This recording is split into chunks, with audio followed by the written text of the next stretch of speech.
Iran ने America और Israel के साथ जारी जंग में अपना एक और बड़ा लीडर गंवा दिया। तो कल पहले अमेरिका और इजराइल की तरफ से यह दावा किया गया, लेकिन बाद में ईरान ने भी अपने top security ball Ali Larijani के मारे जाने की पुष्टि कर दी। साथ ही ईरान ने लारिजानी की मौत का बदला लेने की भी अब कसम खा ली।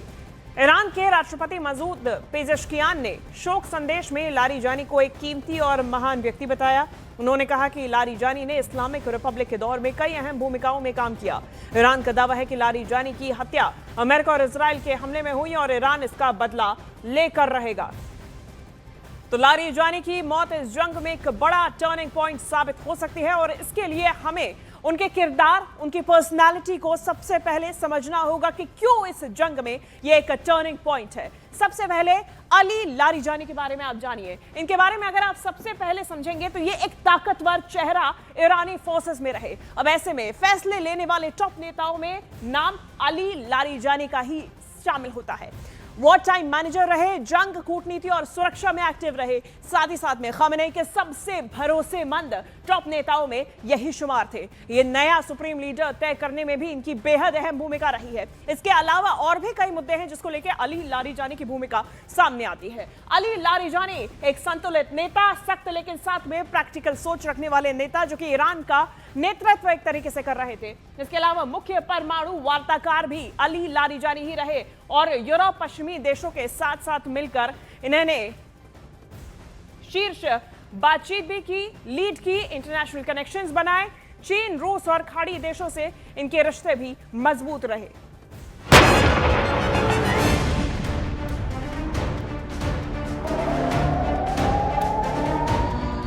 अमेरिका और इजराइल के जिस दावे को लेकर दुनिया भर की मीडिया में चर्चा होती रही, उसे अब ईरान ने भी स्वीकार कर लिया है।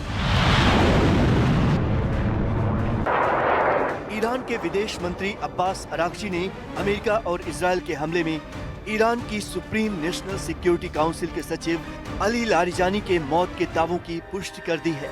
हालांकि उन्होंने ये भी कहा कि लारिजानी की हत्या से ईरान की सरकार को कोई झटका नहीं लगेगा।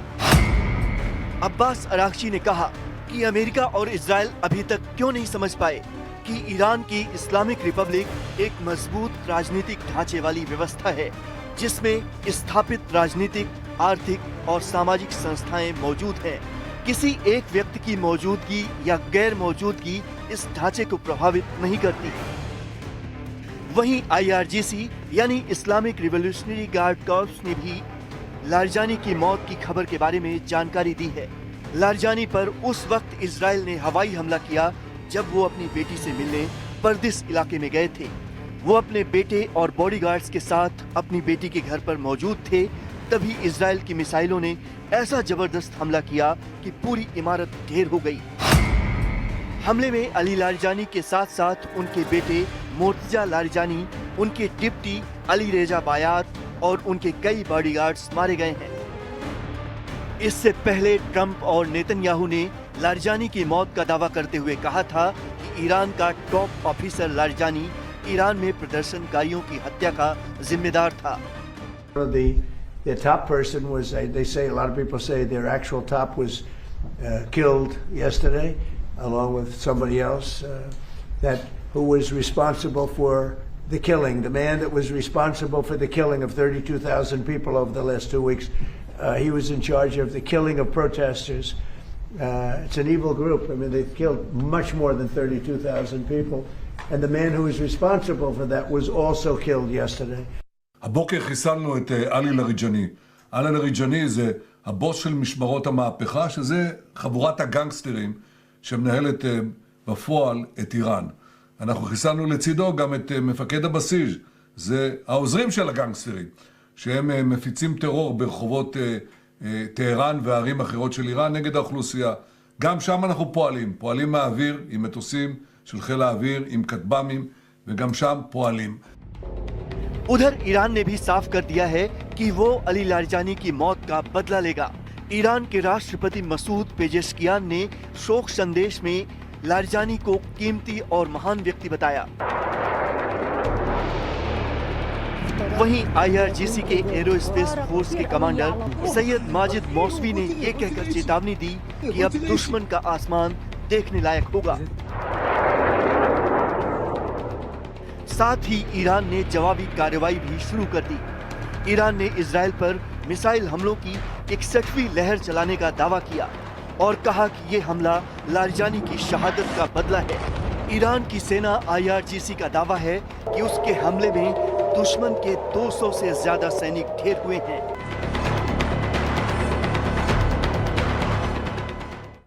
तो अली लारिजानी के साथ ईरान की टॉप लीडरशिप अब करीब करीब खत्म होने का दावा किया जा रहा है।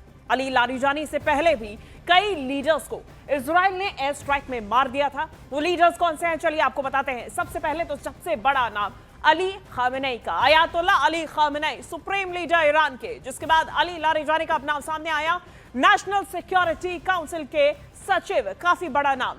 गुलाम रजा सुलेमानी, बसीज फोर्सेस के चीफ, साथ ही साथ में IRGC के प्रमुख हुसैन सलामी, इंटेलिजेंस चीफ IRGC के मोहम्मद कासमी, एयरफोर्स चीफ आमिर अली हजीजादे और दाऊद शेखयान जो कि एयर डिफेंस फोर्स के चीफ हैं, उनको सबको इन लोगों ने एलिमिनेट किया। इजराइल और अमेरिका ने मिलकर, ये वो नाम है टॉप लीडरशिप जिनको एलिमिनेट किया गया। अब ऐसे में ईरान की लीडरशिप को इजराइल और अमेरिकी सेना एक एक करके खत्म कर रहे हैं, क्योंकि इजराइल जानता है कि इस जंग में अगर उसे फतह हासिल करनी है तो ईरान की बैकबोन को तोड़ना होगा। और ऐसे में वही बैकबोन जो अयातुल्ला खामेनेई के साथ मिलकर ईरान को दोगुनी ताकत दे रही थी। और इसीलिए सबसे पहले इजराइल ने 28 फरवरी की स्ट्राइक में supreme leader Ayatollah Ali Khamenei को तेहरान की एक बिल्डिंग में उनके परिवार के 7 सदस्यों के साथ मार दिया। फिर अब उनका आईना कहे जाने वाले अली लारिजानी को भी अब मार डाला। दावा किया जा रहा है कि मोस्तबा भी इजराइल के हमले में जख्मी हो गए हैं और इन्हें अब मॉस्को सर्जरी के लिए भेजा गया, लेकिन वहां भी मोस्तबा के पीछे मोसाद की फौज तैयार है। तो नेतन्याहू का इस वक्त टारगेट ईरान की टॉप लीडरशिप है, जिसने अयातुल्ला अली खामेनेई के साथ मिलकर अब सारे फैसले लिए और जरूरत पड़ने पर उस पर टूट पड़ने का प्लान भी तैयार किया। लेकिन तमाम लीडर्स को मारने के बाद अब जो उसका टारगेट है वो पहले नंबर पर सैयद जलीली है। ये पहला टारगेट है। ये कौन है? सरकार IRGC के बीच में सबसे लोकप्रिय नाम, ये सरकार और IRGC के बीच में सबसे ज्यादा फेमस है, लोकप्रिय है। दूसरा नाम है सैयद जलीली, न्यूक्लियर वार्ता ग्रुप के ये अध्यक्ष भी रह चुके हैं और राष्ट्रीय सुरक्षा और डिप्लोमेसी में माहिर माने जाते हैं। इतना ही नहीं, सैयद जलीली को लारिजानी के बाद उनका उत्तराधिकारी भी माना जा रहा है। तो वहीं दूसरे नंबर पर जो नाम सामने है वो है महमूद अहमदीनेजाद। ये ईरान के पूर्व राष्ट्रपति हैं और कट्टरपंथी ग्रुप का सबसे बड़ा चेहरा माने जाते हैं। महमूद को अमेरिका इजराइल से जूझने का काफी लंबे वक्त का अनुभव है। ऐसे में महमूद अहमदीनेजाद की सरकार और IRGC में गहरी पैठ है। तीसरे नंबर पर जो नाम है वो है मोहम्मद बगैर कालिबाफ। ये फिलहाल ईरान की संसद में स्पीकर हैं और US इजराइल जंग में अनुभवी माने जाते हैं। मोहम्मद बगैर कालिबाफ को IRGC का पसंदीदा शख्स कहा जाता है और ऐसे में सरकार के ये बड़े चेहरों में शामिल हैं। तो जो टॉप लीडरशिप है उसके खात्मे के बाद में अब ये 3 नाम हैं जो कि नेतन्याहू के निशाने पे हैं, टारगेट पे हैं। अब ऐसे में अली लारिजानी के साथ में इजराइल ने ईरान के बसीज फोर्स गुलाम रजा सुलेमानी को भी मारने का दावा किया है। ये चीफ थे। ऐसे में गुलाम रजा की मौत से काफी हद तक बसीज फोर्स को एक बड़ा झटका लगा है और ऐसे समय में जब देश पहले से ही लगातार मिलिट्री दबाव में है तो मौत के बाद गुलाम रजा सुलेमानी के मारे जाने के बाद मुजाहिद बसीज सेना ने बदला लेने की अब कसम खा ली है। तो कुल मिलाकर बसीज फोर्सेस के बारे में भी आपको बता दें, ईरान की ये बसीज फोर्सेस पैरामिलिट्री फोर्सेस होती हैं जिनके चीफ को मारने का दावा इजराइल और अमेरिका की तरफ से किया गया है। इनके बारे में समझिए। बसीज फोर्सेस अयातुल्ला खामेनेई के द्वारा इसकी नींव रखी गई थी और ये जो बसीज फोर्सेस हैं ये बेहद महत्वपूर्ण बैकबोन है ईरान की। ऐसे में 2009 की हरित क्रांति में अहम रोल रहा, 2022 में भी अहम रोल रहा। इनकी जो नींव थी वो अयातुल्ला अली खामेनेई ने रखी। आंतरिक सुरक्षा को भी ये बसीज फोर्सेस ही कंट्रोल करती हैं और इसके साथ ही साथ में इस्लामिक नियमों के तहत ये जो बसीज फोर्सेस हैं ये ऑपरेट करती हैं और जंग के समय में भी काफी मददगार साबित होती हैं। तो कुल मिला के ये बसीज फोर्सेस ईरान की एक तरीके से बैकबोन पैरामिलिट्री फोर्सेस और मिलिट्री की संगी साथी मानी जाती हैं। 2009 की हरित क्रांति, 2022 के महिला और स्वतंत्रता विरोध प्रदर्शन को बसीज फोर्सेस ने ही कंट्रोल किया था। अब ऐसे में आप समझिए बसीज फोर्स में करीब 4,50,000 जवान शामिल हैं और इसकी सबसे अहम जिम्मेदारी आंतरिक सुरक्षा को बनाए रखना और इसके साथ साथ कानून व्यवस्था को कंट्रोल करना, इस्लामिक नियमों का पालन कराना भी बसीज फोर्सेस की ही जिम्मेदारी है और जंग के समय में मदद करना भी बसीज फोर्सेस की ही जिम्मेदारी है। ऐसे में इजराइल के खिलाफ जंग में बसीज फोर्सेस ने आशुरा अल जहरा ब्रिगेड, इमाम हुसैन ब्रिगेड और इमाम अली ब्रिगेड को तैयार किया। ये वो ब्रिगेड्स हैं जिन्होंने सीधा अटैक्स किए, मैदान में उतारा हुआ है। ये वही ब्रिगेड फोर्सेस हैं जो बसीज फोर्सेस के साथ में मिलकर सीधा कमांड होल्ड करती हैं और लगातार इस महायुद्ध पे हमारी नजर बनी हुई है।